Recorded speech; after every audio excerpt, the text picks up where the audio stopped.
Alô, galera, meus queridos alunos, um bom dia, uma boa tarde, uma boa noite, uma boa madrugada para vocês que estejam nos acompanhando aí em mais uma videoaula, né, dando essa caminhada aí para o nosso concurso público. É claro que nós não sabemos que é fácil, o caminho é árduo, mas com certeza na sua finalização o resultado é sempre positivo.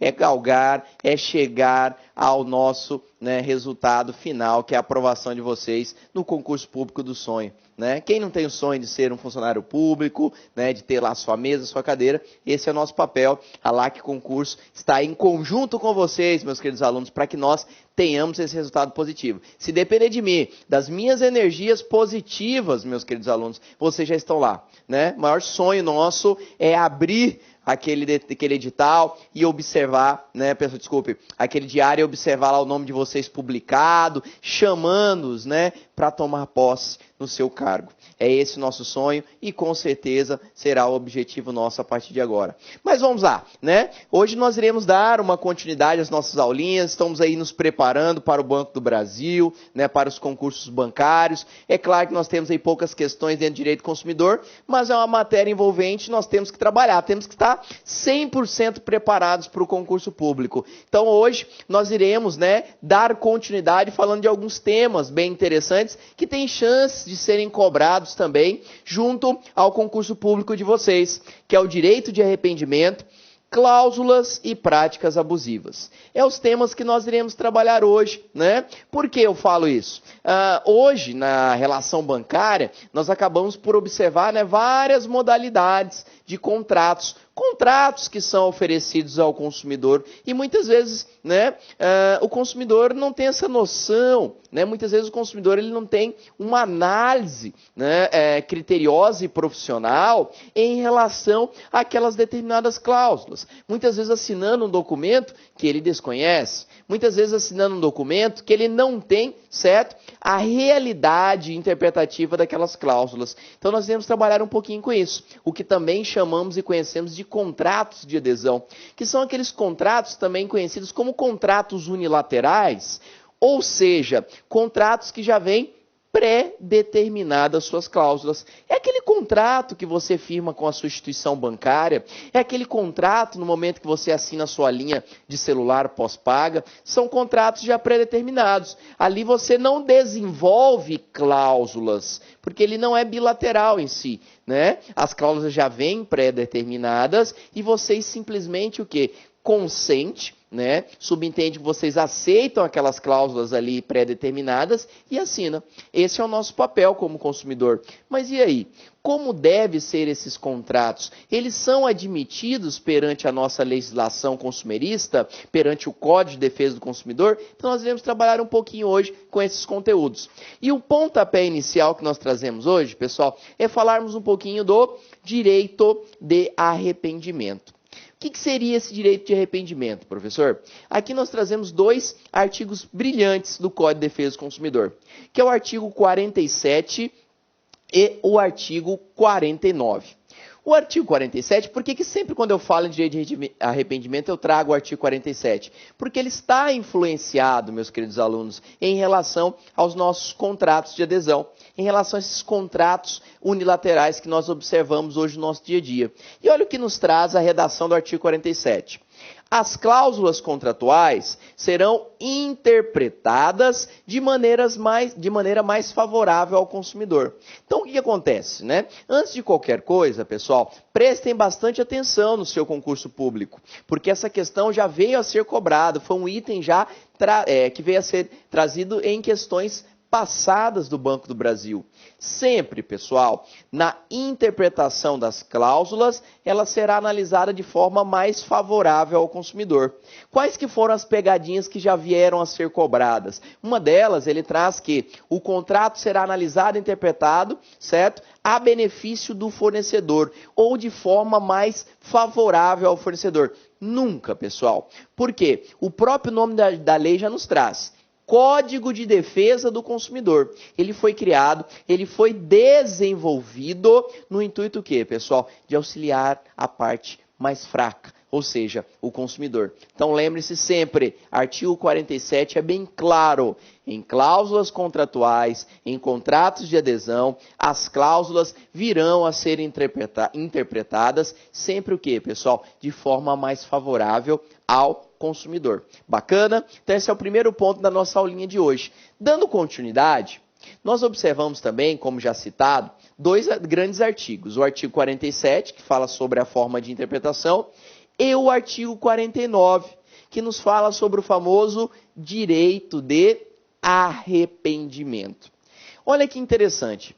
O direito de arrependimento, pessoal, ele pode ser suscitado em relação a um contrato firmado?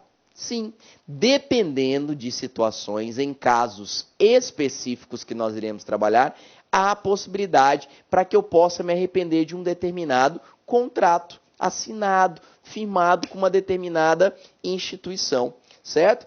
Mas, professor, como isso? É o que nós iremos trabalhar a partir de agora. Artigo 49 do Código de Defesa do Consumidor. Vamos, primeiramente, fazer a leitura do artigo 49 para que nós tenhamos acesso a essas informações. O consumidor pode desistir do contrato no prazo de 7 dias, a contar de sua assinatura ou do ato de recebimento do produto ou serviço, sempre que a contratação de fornecimento de produtos e serviços ocorrer fora do estabelecimento comercial, especialmente por telefone ou a domicílio. Olha que interessante, meus queridos alunos, o primeiro passo que nós deveremos observar. Pegadinha que também já foi cobrado em provas passadas do Banco do Brasil. Primeira pegadinha. O que nós temos que deixar vocês bem alerta em relação ao direito de arrependimento? Palavras-chave que já nos traz o caput do próprio artigo 49. O direito de arrepender, de desistir daquela determinada contratação de um serviço ou de determinada compra de um respectivo produto, meus queridos alunos, ela deve ser firmada sempre quando esta transação for feita entre ausentes. O que é isso, professor? Uma compra ou a contratação de uma prestação de serviço entre ausentes. A compra, pessoal, formalizada entre ausentes é aquela que também conhecemos como compra feita fora do estabelecimento comercial. Então, notem que hoje nós temos que observar essas circunstâncias e o próprio artigo 49 já nos traz alguns exemplos dos quais, me desculpe, poderemos o quê? Nos arrepender. A primeira circunstância que nós poderemos observar quanto ao direito de arrependimento, compras formuladas via internet. Olha que interessante. Quando eu formalizo uma compra via internet, quando eu contrato, por exemplo, uma prestação de serviço via internet, eu estou o quê, pessoal? Formalizando uma transação entre ausentes, certo? Ou seja, uma compra feita fora do estabelecimento comercial. Então, uma grande pegadinha. Eu quero que vocês tomem bastante cuidado nesse sentido. Se tiver alguma alternativa na prova de vocês, observem.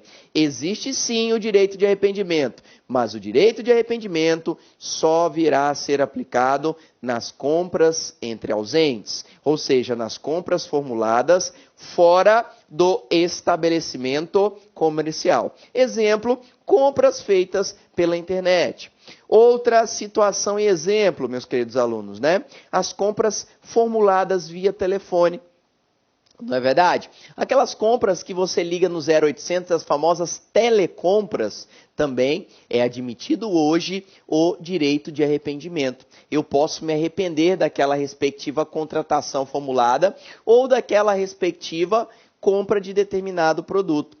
Essas situações que nós observamos em relação ao direito de arrependimento devem ser sempre observadas, né?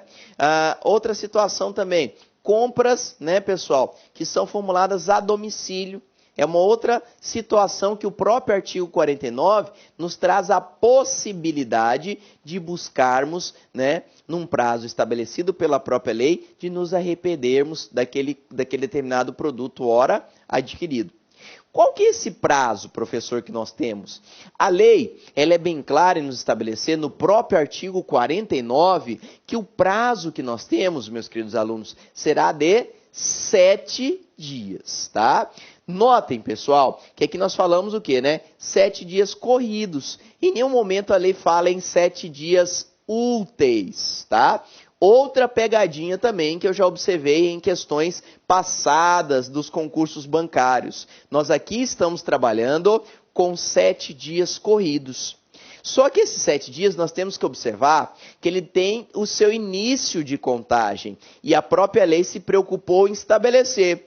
O início de contagem, pessoal, ele será da seguinte forma. Dará-se início a essa contagem a partir da entrega do respectivo produto que você comprou ou tão mesmo da assinatura de um respectivo contrato. Então temos que tomar bastante cuidado com essas circunstâncias, porque nós trabalhamos aqui no direito de arrependimento tanto na compra de produtos quanto na contratação de serviços. Então, o CDC, no artigo 49 caput, já teve esse trabalho, né, pessoal, de trazer de uma forma bem simplificada essa explicação. Então, eu tenho a sistemática de arrependimento quanto aos produtos, tanto quanto também aos serviços. Então, 7 dias eu terei para me arrepender, contados da entrega desse respectivo produto, ou tão mesmo da assinatura de um respectivo contrato, certo?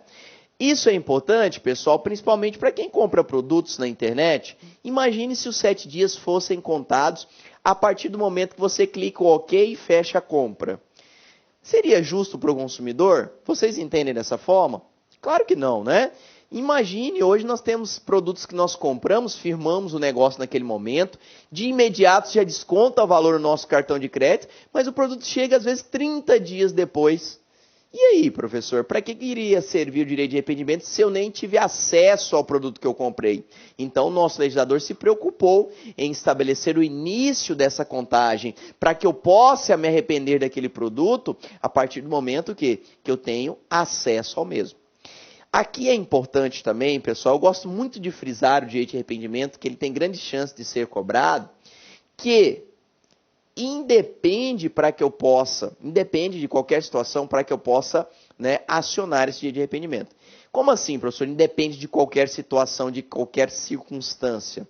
Pessoal, importante trazermos que o direito de arrependimento vai depender de qualquer avaria que o produto tenha, de qualquer alteração que o produto tenha. Como assim, professor? Lá no concurso podem ter alternativa de situação. Caberá o direito de arrependimento ao consumidor num prazo de 7 dias contados da entrega do produto, desde que o mesmo contenha um defeito. Falso! A mesma coisa se estiver lá. Poderá o consumidor se arrepender do produto adquirido, contados de 7 dias do recebimento do mesmo, desde que possua um vício. Falso, pessoal. Por quê? O direito de arrependimento, ele independe de vícios ou defeitos no produto. Então, notem, professor, se aquele produto, por exemplo, ele não cumpre com a função que ele veio a ser desenvolvido, certo? Professor, se aquele produto de alguma forma trouxe dano, não interessa. Não há necessidade de comprovação dessas circunstâncias para que eu possa me arrepender. Então, como que eu posso me arrepender do produto que eu adquiri, professor? Basta que você não queira, né? Basta que você não goste no mesmo. Precisa trazer uma justificativa, professor, porque isso é importante também sabermos. Professor, precisa trazer uma justificativa para que eu possa me arrepender? Não, pessoal, não existe justificativas. Então, em 7 dias contados da entrega do seu produto, eu efetivarei a comunicação ao meu fornecedor e enviarei novamente aquele produto, certo? Por quê? Me arrependi. É um direito que eu possuo pelo artigo 49 caput, cabeça do nosso Código de Defesa do Consumidor. Olha que bacana, né, professor? Eu não tinha essa noção antes. Eu pensei que eu podia me arrepender dentro dos 7 dias de qualquer compra efetivada. Não. O direito de arrependimento no qual detalha o nosso Código de Defesa do Consumidor, ele é bem claro. É na compra entre ausentes, na compra formulada fora do estabelecimento comercial.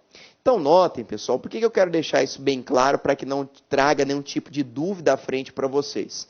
Eu já vi vários alunos me mandarem e-mails, né? Ou às vezes dúvidas do dia a dia, que também podem ser cobradas na prova de vocês.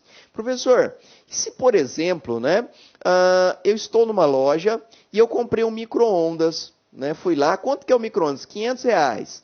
Fui lá, tirei a notinha, paguei e levei o meu micro-ondas para casa. Chegando em casa, liguei o micro-ondas não funciona, professor. Posso me arrepender? Posso tirar aquele micro-ondas no mesmo dia, levar à loja e pedir, requisitar o meu dinheiro de volta, alegando direito de arrependimento do artigo 49? Não. Por isso nós temos várias pegadinhas no concurso público e é aí que nós temos que ter uma grande atenção. Meus queridos alunos, a compra entre presentes, em regra, ou seja, a compra feita dentro do estabelecimento comercial, em regra, não cabe direito de arrependimento. Então, no caso dessa situação do micro-ondas, nós iremos trabalhar ainda, se trataria de um vício, de uma anormalidade encontrada no produto por ele não cumprir a sua função, estar estragado, e a empresa teria um prazo de 30 dias para consertar. Fique tranquilo que nós estudaremos essa frente, só para que vocês tenham uma noção.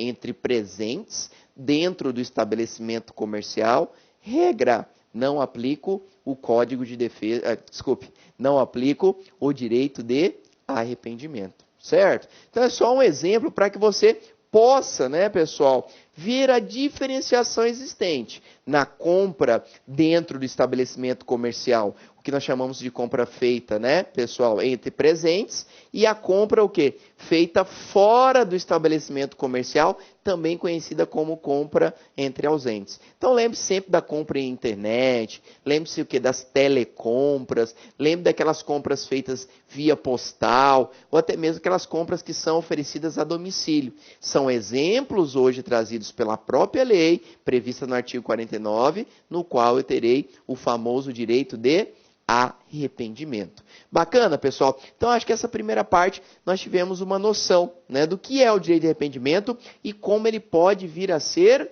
aplicado. Paramos por aí, professor? Não. Ainda quero trazer alguns outros pequenos apontamentos para nós darmos continuidade. Outro grande apontamento de suma importância.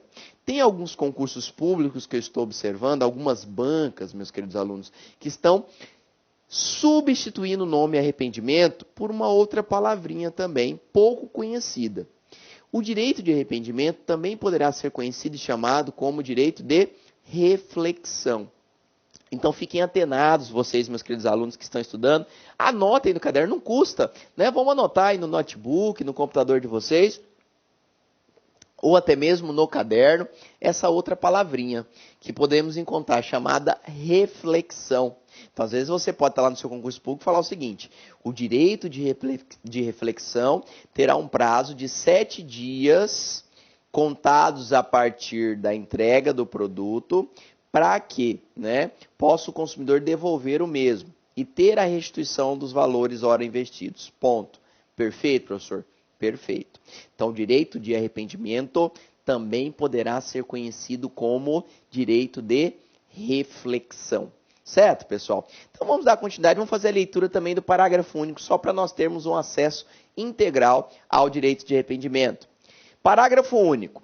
Se o consumidor exercitar o direito de arrependimento previsto nesse artigo, os valores eventualmente pagos a qualquer título durante o prazo de reflexão serão devolvidos de imediato, monetariamente atualizados.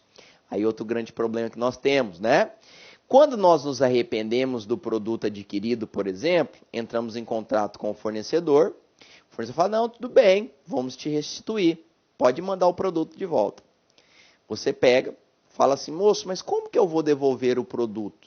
Fala, não, aí é por conta sua. Se você vai mandar de carro, de moto, via transportadora, via correio, é um problema seu. Eu posso te restituir, desde que eu tenha acesso a esse produto novamente às minhas mãos. Muitos fornecedores fazem isso. E aí, professor? É correto? E se tiver isso na prova? Pessoal, é bem claro o parágrafo único do artigo 49. Nós, consumidores, temos direito à restituição integral dos valores investidos, corrigidos monetariamente. E a lei é bem clara, essa restituição ela tem que ser de imediato. Então notem, o que eu quero trazer para vocês, pessoal? Esse julgado que eu achei interessantíssimo, é uma decisão que eu encontrei de um recurso especial, né? O que é um recurso especial, vocês da área bancária? É um posicionamento dos nossos tribunais. É um recurso que foi analisado e gerou o que nós chamamos de jurisprudência. Vamos fazer a leitura rapidinho? Recurso especial número 930 de São Paulo. Consumidor, recurso especial, ação de busca e apreensão. Aplicação do CDC às instituições financeiras. Súmula 297 do STJ. Pessoal, antes de finalizar a leitura, o que eu quero trazer para vocês aqui? No começo da aula, eu falei o seguinte. O direito de arrependimento ele será aplicado nas compras entre ausentes, certo? Ou feito fora ou também conhecido como compras feitas fora do estabelecimento comercial. Perfeito. Falei que, em regra, as compras entre presentes não cabe direito de arrependimento. Não tá certo? Não falei no começo da aula? Sim, professor, o senhor falou, já anotei aqui no meu caderno. Perfeito. Mas por que eu falei regra? Porque dentro dessa regra encontraremos algumas exceções. E aí, a grande chance do concurso público vier a focar questões relacionadas a essas exceções. Então, preste atenção. Esta jurisprudência que eu trouxe, eu achei de suma importância, pessoal, e é bem interessante, que fala sobre o quê? A assinatura de contratos de financiamento. Nessa jurisprudência, nós tivemos o quê? A suspensão da busca e apreensão de um veículo em virtude da busca por parte do consumidor em se arrepender do contrato assinado. Como assim, professor? Posso aplicar, então, o artigo 49? Vou lá, compro o carro, pronto, aplico o artigo 49, quero me arrepender? Calme, pessoal. O que o tribunal vem nos trazer nessa jurisprudência, nesse entendimento? Primeiro, quando você chega na garagem, por exemplo, muitas vezes, que você vê o veículo, gosta do veículo, não tem o valor total para pagá-lo. Você vai financiá-lo. Quando o garagista faz aquela simulação, você fala, poxa, está dentro dos meus parâmetros de valores. Vou levá-lo. O garagista imprime o contrato e você assina. Que ele é um contrato de adesão, professor? Positivo. Um contrato que já tem cláusulas pré-determinadas. Eu só dou o meu consentimento com a minha assinatura. Bacana. Aí eu pergunto, cabe o direito de arrependimento? Espera aí, professor, então vamos voltar. Eu estou lá na garagem. A contratação é entre presentes. Dentro do estabelecimento comercial, não, professor. Não posso me arrepender. Pode. Porque isso é uma das exceções que nós falamos à regra. Os tribunais já estão com esse entendimento. Ou seja, por que chegou a essa situação, meus queridos alunos? Por que os tribunais hoje estão entendendo que tem a possibilidade de se arrepender do contrato firmado? Primeiro, pessoal, se nós colocarmos a ponta do lápis e buscarmos interpretarmos de forma aprofundada esse julgado, segue-se bastante razão a aplicação do direito de arrependimento. Você está entre presentes, positivo. Você está dentro do estabelecimento comercial, concordo. Mas notem, pessoal, que no momento que sai da impressora aquele contrato que você deve assinar do financiamento, ele é da garagem ou é de uma determinada instituição financeira? Alguém já observou isso? Eu estou contratando aquele financiamento da garagem X ou da instituição financeira Y? Não é da instituição financeira? Então, notem, pessoal, que houve um poder de convencimento trazido aos tribunais, das quais hoje temos jurisprudência, entendendo que, nestes casos, existe a aplicação do direito de arrependimento, porque o contrato que você assinou lá na garagem não é com a garagem, e sim com a instituição financeira. Só que a instituição financeira está lá presente? A instituição financeira está lá contratando com você? Não. Então, o contrato que vocês assinaram é um contrato formalizado entre ausentes, meus queridos alunos. Ou seja, trazendo a possibilidade de você se arrepender do contrato firmado. Essa jurisprudência que vocês terão acesso no material é nesse sentido. Quem quiser depois fazer uma leitura de forma mais aprofundada nela, fazer a sua busca, vocês irão observar que conseguimos retirar uma busca e apreensão, pessoal, com a aplicação do CDC junto às instituições financeiras, em virtude o quê? Do direito de arrependimento que foi buscado por parte do consumidor, certo? Então notem, né? Mesmo estando entre presentes, mesmo estando dentro do estabelecimento comercial, neste caso, o contrato de financiamento firmado foi entre ausentes. Então notem, pessoal, temos que sempre observar a natureza, a essência de cada negócio jurídico para que tenhamos a possibilidade de interpretarmos aquela situação e ter a possibilidade de aplicação do nosso direito de arrependimento ou não. Então é aquele caso prático, né? Se lá na provinha de vocês for bem claro, letra de lei, que o direito de arrependimento é aplicado em 7 dias na compra fora do estabelecimento comercial, perfeito. Agora, se tivermos algum caso concreto, trabalhando com circunstâncias como tais, de uma garagem, por exemplo, no qual você firmou a assinatura de um contrato de financiamento que não é com a mesma, hoje os tribunais estão entendendo, estão o quê, pessoal? Absorvendo essa situação em vantagem ao consumidor, trazendo a possibilidade daquele consumidor se arrepender do contrato de financiamento ora firmado. Viu como que é interessante o direito de arrependimento, né? Ele parece simples, mas existe o quê, pessoal? Várias características que devem vir a ser observadas. E dentre outros exemplos que podem vir a cair, né? Um outro que pode ser mencionado também, né? É o seguinte, às vezes quando você vai contratar a sua viagem, aquela viagem final de ano, você vai o quê? Numa agência de viagens. Né? Chegando na agência de viagens, né, primeiro ponto, eu quero um pacote X para a cidade X e tal, tal. Chegou a mulher e falou, ficou tantos R$1.000. Falou, não, eu vou levar. O que acontece? A mesma situação, imprime um contrato. Só que muitas vezes aquele contrato que vem a ser impresso, meus queridos alunos, não é com a agência de viagens. É o quê? Diretamente com a prestadora da venda de passagens aéreas, é diretamente o quê, pessoal? Com o hotel. E nesses casos, também, nós poderemos encontrar a possibilidade de requisitarmos a aplicação do direito de arrependimento, certo? Então, são alguns exemplos, né, em virtude desse posicionamento que estamos encontrando nos nossos tribunais superiores. Então, fica aí a dica. Tenham bastante atenção, leiam com cautela as questões que venham a trazer, né, o conteúdo do direito de arrependimento, caso, né, seja localizado na provinha futura de vocês do Banco do Brasil. Bacana, pessoal? Então, notem, esses pontos são primordiais. São primordiais para que a gente tenha acerto total em qualquer questão sobre direito de arrependimento. Paramos por aí? Não. Ainda falta uma pequena partezinha do direito de arrependimento que eu nunca deixo de falar.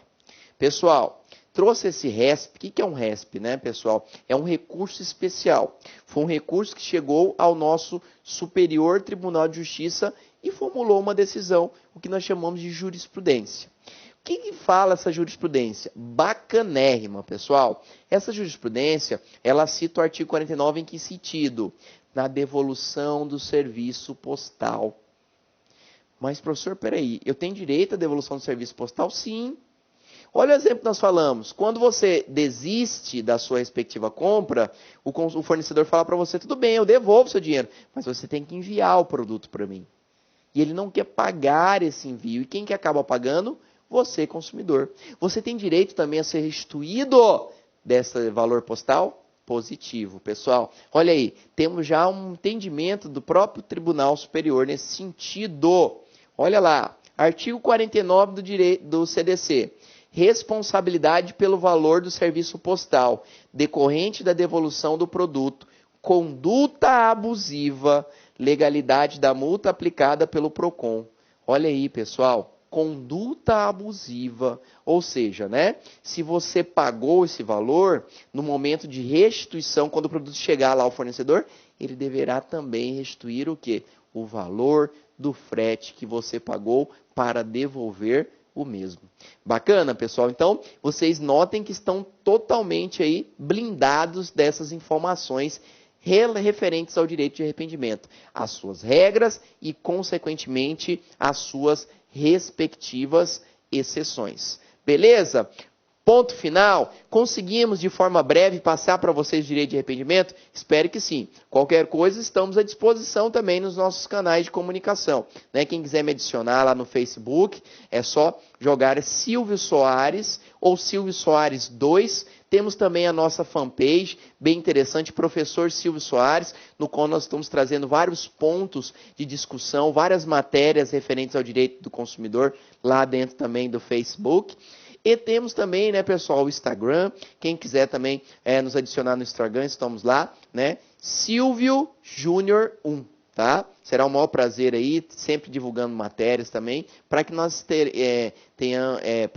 poderemos aí interagir, né, discutirmos pontos primordiais. E também, quem tiver interesse, pode mandar um e-mail, que é o silviounic, né, UNIC, @gmail.com. Pode mandar e-mails, eu adoro responder, às vezes demora um pouquinho, porque são vários que nós recebemos, mas é sempre interessante estar interagindo com vocês, meus queridos alunos, né? Estamos aí, né, no mundo virtual para isso. Vamos trabalhar para que tenhamos, né, um resultado positivo e a aprovação de vocês no concurso público do Banco Brasil. Este é o meu sonho, né, de observar cada nomezinho naquela lista do Diário Oficial, e se Deus quiser isso irá acontecer. Mas vamos lá, não paramos por aí, nossa aula não finaliza hoje aqui não. Não pense você que já vai dormir, professor, já estou cansado, não. Vamos aí aumentar um pouquinho a energia, segurar um pouquinho mais, tomar mais um café, um energético, para começarmos uma segunda fasezinha. Lembra que nós falamos hoje que iremos trabalhar um pouquinho de direito de arrependimento, mas também iremos falar das cláusulas e práticas abusivas. Para eu falar de cláusulas e práticas abusivas, pessoal, nós começamos a falar no comecinho da aula que eu não posso esquecer de falar o quê? De contratos, né? Não tem como eu falar de cláusulas abusivas se eu não falar de contratos. Porque onde estão as cláusulas? As cláusulas se encontrarão dentro dos contratos, né?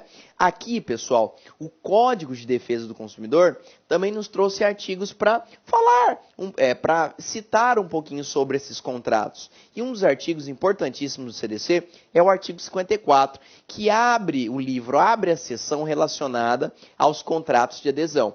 E nos fala o seguinte: o contrato de adesão é aquele cujas cláusulas tenham sido aprovadas pela autoridade competente ou estabelecidas unilateralmente pelo fornecedor de produtos ou serviços, sem que o consumidor possa discutir ou modificar substancialmente o seu conteúdo.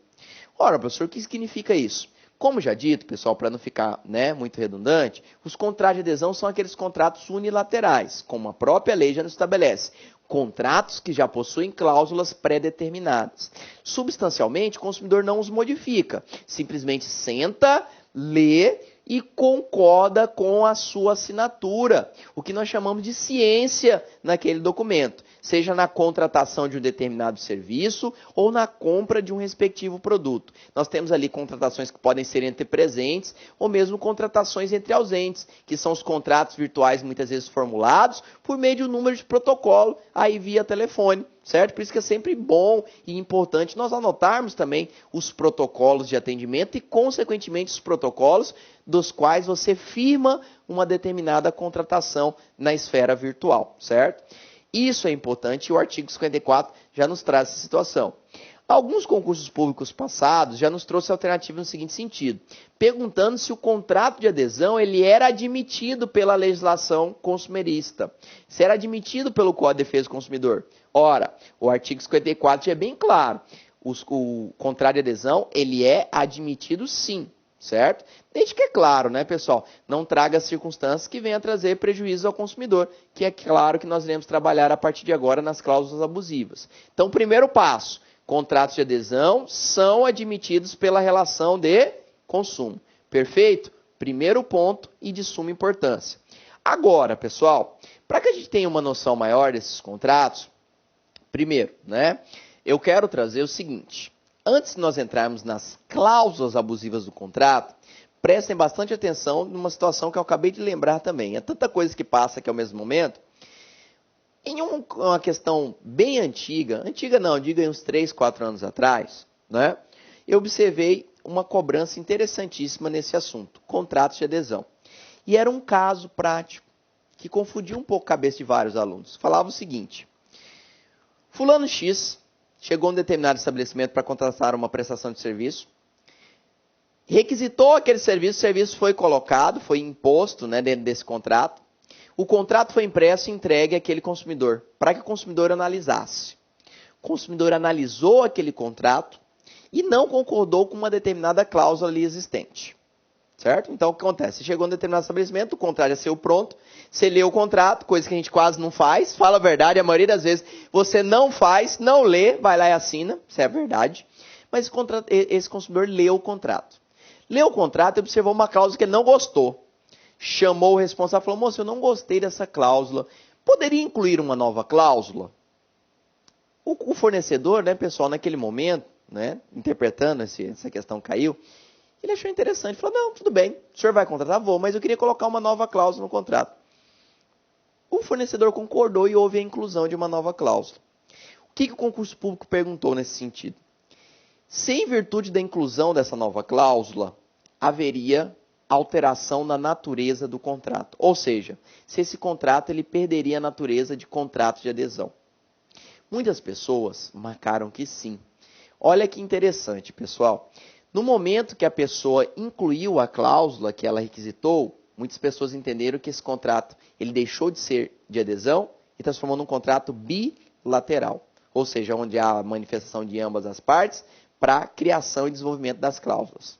Esqueça.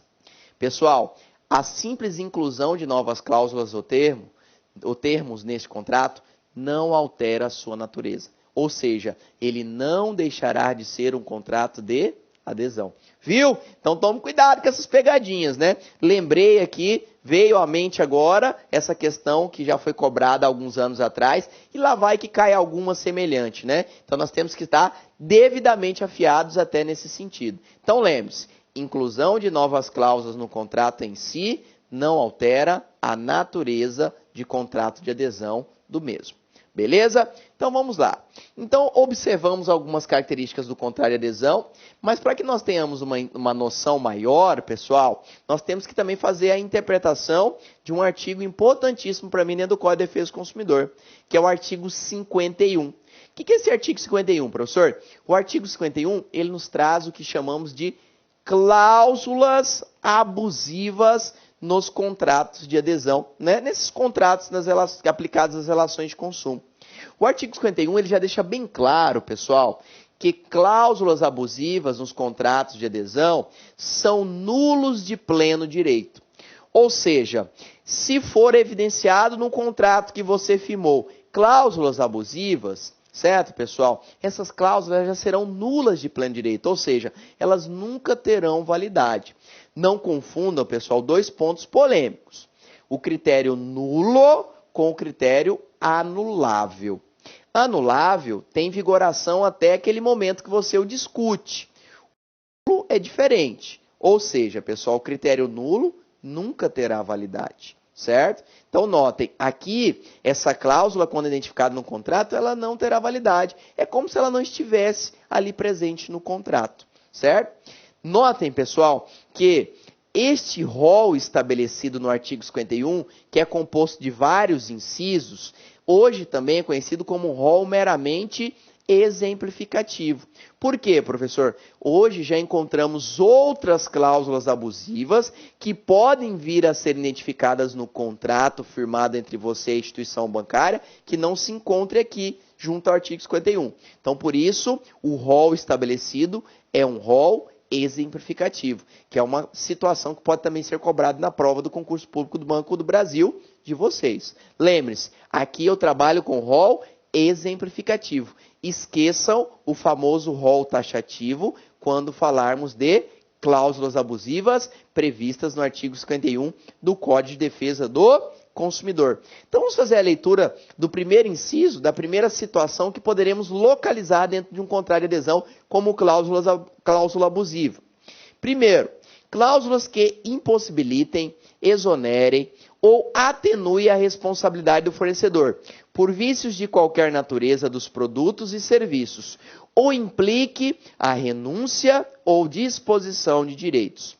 Nas relações de consumo entre fornecedor e consumidor, pessoa jurídica, a indenização poderá ser limitada em situações justificáveis. Ou seja, pessoal, em regra, o fornecedor ele não pode limitar a sua responsabilidade dentro dos contratos de adesão, certo? Ou excluir ou exonerar a sua responsabilidade, tá? Então isso é a regra, tomem bastante cuidado, certo? Porque às vezes fala assim, ó, este produto que está sendo contraído por fulano de tal, deixamos bem claro na cláusula X que não será aplicado às garantias legais do Código de Defesa do Consumidor. Essa cláusula é abusiva, professor? Positivo. Por quê, pessoal? Não existe cláusula que determine ou exonere a retirada da responsabilidade, o quê? Da garantia do produto. A garantia legal, como o próprio nome já diz, é aquela garantia estabelecida por lei. Nenhuma cláusula poderá tirar esse direito que nós, consumidores, possuímos. Certo? Então, olha que interessante, né? A primeira situação que nós poderemos observar e pode ser cobrado no Banco do Brasil, certo? Quanto às cláusulas abusivas nos contratos, né, providos pelas instituições financeiras. 2. Cláusulas que subtraem ao consumidor a opção de reembolso da quantia já paga, nos casos previstos nesse código. Pessoal, não existe contrato onde a instituição fique com todo o dinheiro. Se a pessoa venha buscar um arrependimento, se estiver dentro do parâmetro dos 7 dias, nós já estudamos. Restituição integral corrigida monetariamente. Se a pessoa pulou os 7 dias, não cumpriu com os requisitos do artigo 49 do direito de arrependimento, mas buscou rescindir o contrato, vai responder pelas cláusulas, né? Às vezes multa de rescisão, perfeito. Pode haver, professor? Pode. Mas não existe nenhuma cláusula que retire todo o direito do consumidor ter reembolso. Ou seja, investi 5 mil, professor, rescindi o contrato. Lá está escrito que eu não tenho direito a nenhuma restituição.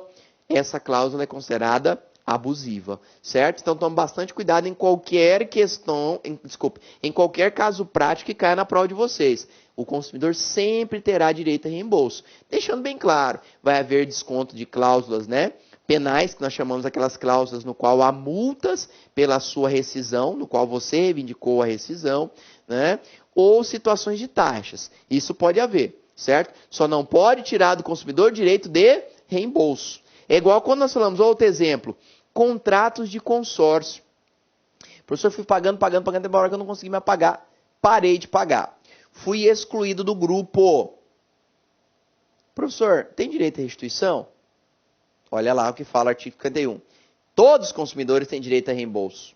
Aí chega lá na empresa, a empresa fala, não, você não tem direito porque você deixou de pagar e uma cláusula do contrato fala, quando deixa de pagar, o consumidor não tem direito a nenhum tipo de reembolso. Cláusula abusiva. Você tem sim nos contratos de consórcio, que também é um exemplo de contrato de adesão, que já está lá pronto, você só assina, a ser restituído. Só que é claro, né, pessoal? Sabemos que hoje os contratos de consórcio trará direito ao consumidor na sua restituição, na finalização do grupo. Beleza? Então vamos lá. 3. Cláusulas que transmitam responsabilidade a terceiros. Pessoal, não podem haver contratos, você assina lá o contrato de instituição financeira, estabelecendo a responsabilidade dela para terceiros. Não pode. O Banco X estabelece que qualquer dano ocasionado ao contratante, certo? Será feita pela instituição Y. Não pode, pessoal. Ele não pode se eximir de responsabilidade. O máximo que pode acontecer é uma solidariedade. Agora, transmitir a responsabilidade para terceiros, essa cláusula também ela é nula de pleno direito, é uma cláusula abusiva no contrato. Bacana? Vamos lá. 4. Cláusulas que estabeleçam obrigações consideradas iníquas, abusivas, que coloquem o consumidor em desvantagem exagerada ou incompatíveis com a boa-fé ou a equidade. Isso quase não tem também em contratos financeiros, né? Em contratos de instituições financeiras. Pessoal, desvantagem, essa palavra é chave. Nos contratos de instituições financeiras, na maioria das vezes, você observa alguma desvantagem? Ou seja, né, benefícios para o fornecedor e malefícios para o consumidor, destruição total para o consumidor, na maioria das vezes é o que há, né? Olha um exemplo clássico que nós observamos, né? Muitos contratos falam assim, vamos trazer aí, por exemplo, uma operadora de telefonia. Caso o consumidor venha a rescindir o contrato num período inferior a 12 meses, caberá a cobrança de uma multa de fidelização. Ponto. Beleza, então, no momento que você assinou, está lá escrito. Se você cancelar antes dos 12 meses, você paga uma multa de fidelização. Você está ciente disso. Ótimo. Vamos supor que amanhã ou depois venha a sua fatura de telefone e está escrito assim, plano X. Só, peraí, mas eu não assinei esse plano X. Está alguma coisa errada, até mais caro que o plano que eu assinei. Você liga na operadora.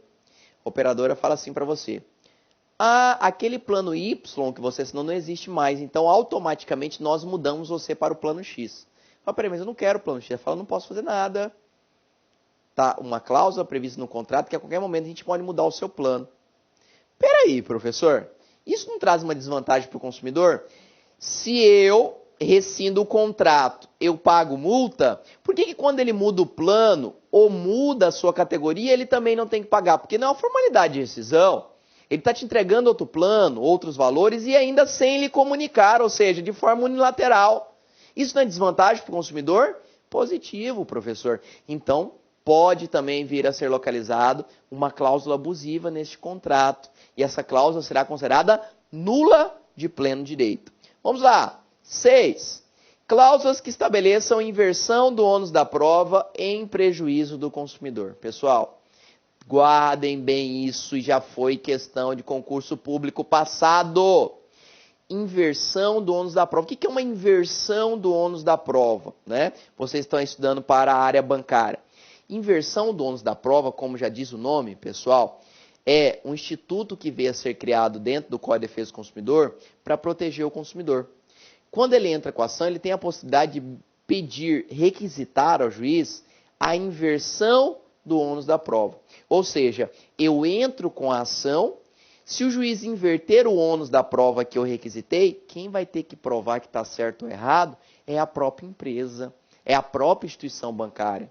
Por que o legislador criou o Instituto da Inversão do ônus da prova? Porque muitas vezes nós consumidores somos pessoas fracas, não temos acesso a documentações, não temos como discutir, pessoal, né?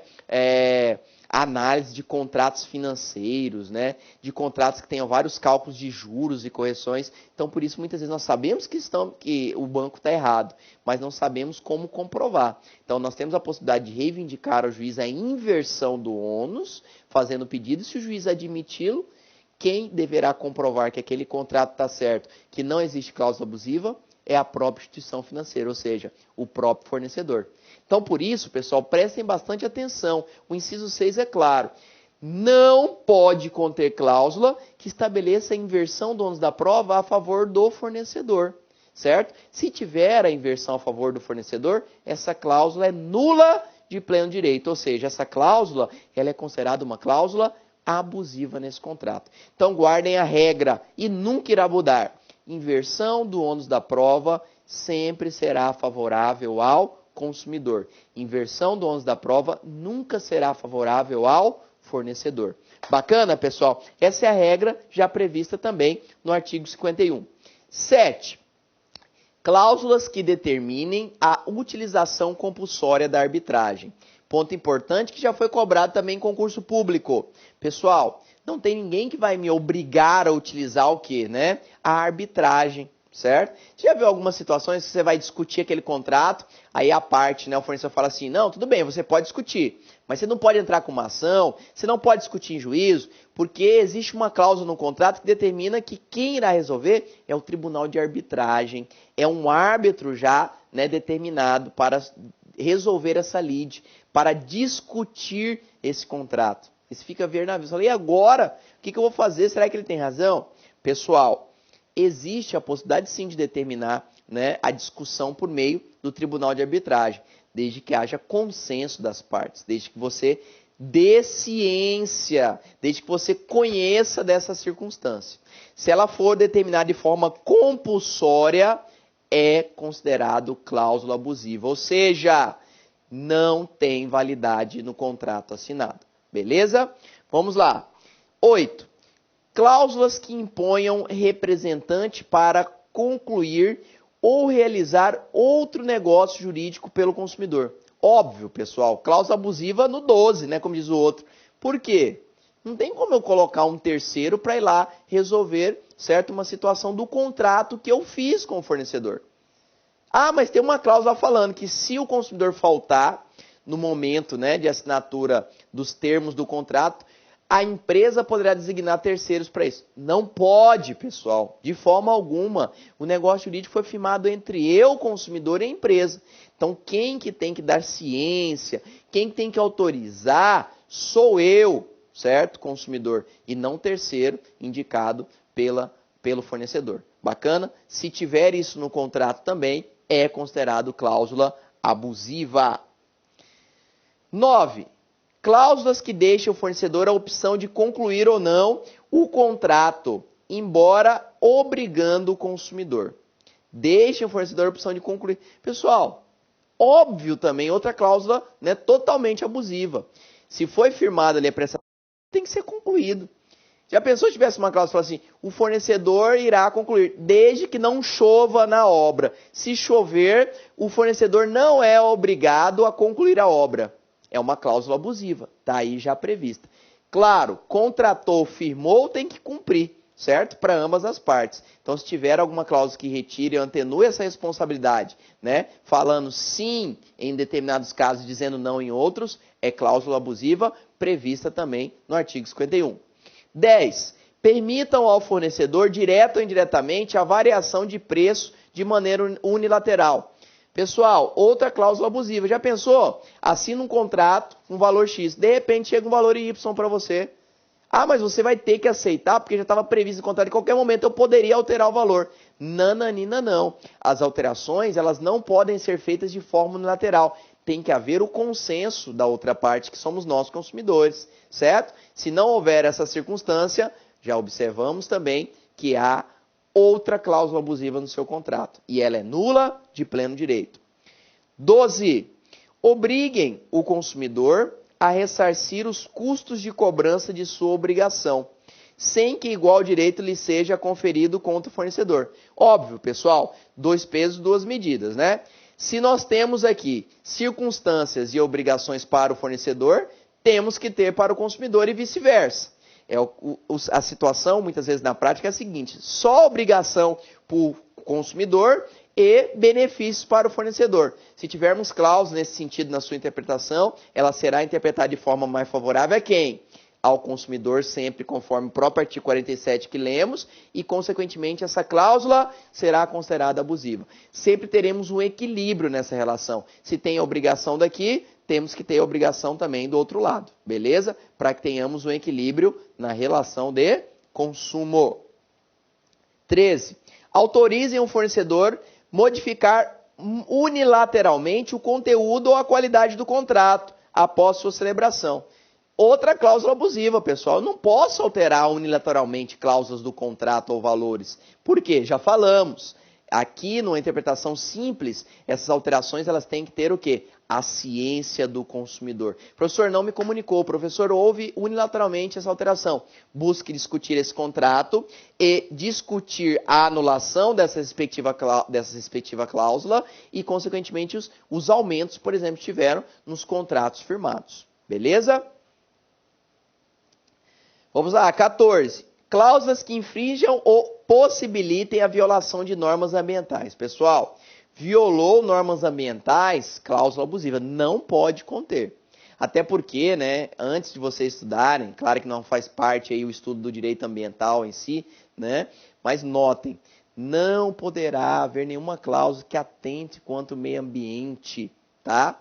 Guardem, falou em meio ambiente, lembre-se, pessoal, natureza, meio ambiente, sempre, pessoal, resguardado, certo? Então, cláusulas que venham a tentar infringir a este serão consideradas abusivas. 15.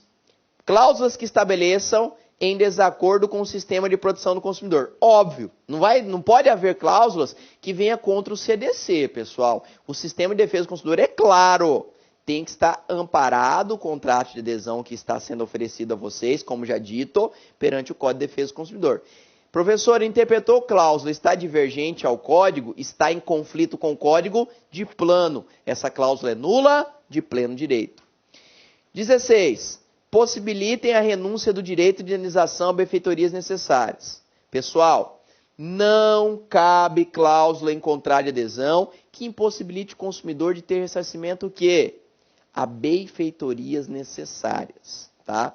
O que são benfeitorias necessárias, pessoal? São aquelas, como o próprio nome já diz, que, por exemplo, o imóvel necessita naquele momento, ou aquele determinado bem necessita, para que ele não seja deteriorado ou destruído. Então, fui lá e fiz, porque senão ia cair, certo? Senão ia molhar. Então, fui e fiz aquela determinada obra. Essas obras são de extrema necessidade. Então, não existe cláusula em contrato que retire de vocês o direito a este ressarcimento. Beleza? Parágrafo 1º do inciso 16. Presume-se exagerada, entre outros casos, a vontade que ofende princípios fundamentais do sistema jurídico a que pertence. Óbvio, pessoal, toda cláusula que é de maneira exagerada, que beneficie somente o fornecedor, cláusula abusiva nula de pleno direito. Restringe direitos ou obrigações fundamentais, inerente à natureza do contrato, de tal modo a ameaçar o seu objeto ou equilíbrio contratual. Importantíssimo falar sobre isso, pessoal. Se essa cláusula contratual, ela trabalha literalmente, diretamente, me desculpe, quanto à figura do objeto, notem, se ela vier a ser nula, certo, pessoal? Acaba o contrato. Então, assim, o que eu quero trazer para vocês? Se naquele concurso público que você esteja fazendo lá, no momento de você observar a questão, falar o seguinte: a anulação de uma cláusula considerada abusiva no contrato das relações de consumo torna-se o contrato nulo? Falso, pessoal. Por quê? Simplesmente a anulação de uma cláusula dentro do contrato não retira o seu poder. Notem que só tornará nulo o contrato se a cláusula que está sendo discutida faz parte do objeto do mesmo. Se for uma cláusula direta relacionada ao objeto do contrato, pronto. Aí é um critério óbvio. Estou discutindo o objeto, não tem como, professor. Se ela for considerada nula, acaba o contrato. Torna-se nulo o contrato. Agora, se a cláusula a ser discutida é uma cláusula que não atinge literalmente ao objeto contratado, pessoal, mas de alguma forma traz prejuízo ao consumidor, ela pode ser considerada nula de pleno direito, como se não existisse no contrato, e o mesmo que, pessoal, ainda continuar, certo? Válido. Beleza? Então tome bastante cuidado com essas pegadinhas do concurso. 3. Quando se mostra excessivamente onerosa para o consumidor, considerando-se a natureza do conteúdo do contrato, o interesse das partes e outras circunstâncias peculiares do caso. Sempre, pessoal, teve circunstâncias exageradamente vantajosas para o fornecedor, cláusula abusiva. Não podem haver. Sempre equilíbrio contratual. Parágrafo 2º. A nulidade de uma cláusula contratual abusiva não invalida o contrato, exceto quando a sua ausência, apesar dos esforços de integração, decorrer ônus excessivo a qualquer das partes. Viu? Foi o que eu acabei de falar. Simplesmente, pessoal, tornar nula uma cláusula do contrato, isso não impede que ele dê a sua continuidade. O que pode tornar nulo o contrato, pessoal, é quando, essa cláusula está sendo discutida, ela perfaz o próprio objeto do contrato, ou de alguma forma traga grandes desvantagens, exorbitantes desvantagens ao consumidor. Aí, nesses casos, torna-se nulo o contrato e não simplesmente a cláusula, conforme previsão do parágrafo 2º do próprio artigo 51. Parágrafo 4º. É facultado a qualquer consumidor ou entidade que o represente requerer ao MP, ou seja, ao Ministério Público, que ajuize a competente ação para ser declarada a nulidade da cláusula contratual que contrate o disposto nesse artigo, ou qualquer forma que não assegure o justo equilíbrio entre os direitos e obrigações das partes. Ou seja, meus queridos alunos, temos que tomar bastante cuidado. Você, consumidor, a qualquer momento, ou qualquer associação ou instituição que o represente, poderá requerer ao Ministério Público que intervenha na discussão desse contrato. Certo, pessoal? Então, hoje, nós temos previsão nesse sentido. O MP está aí como fiscal da lei e no intuito de nos auxiliar, que somos as partes mais fracas em relação aos fornecedores. Certo? Beleza, pessoal? Então, esses pontos que são importantes aqui do artigo 51. É claro, pessoal, que aqui, como já dito, é um rol meramente exemplificativo. Nós aqui não estamos trabalhando com todas as cláusulas abusivas, certo? Por quê? Hoje existem outras que não se encontram no artigo 51. Então, rol meramente exemplificativo. Né? Poderemos encontrar na análise interpretativa de cláusulas dentro de um contrato de adesão, por exemplo, ou contratos dentro de uma relação de consumo que possa trazer prejuízos ao consumidor, e essas cláusulas não estão previstas aqui no artigo 51. Isso impede que o consumidor busque os seus direitos? De forma alguma. Até porque, como já dito no artigo 47, todas as cláusulas no contrato de adesão, elas serão interpretadas o quê, pessoal? De uma forma sempre favorável ao consumidor, certo? Por quê? Somos a parte mais fraca e necessitamos deste auxílio. Bacana, pessoal?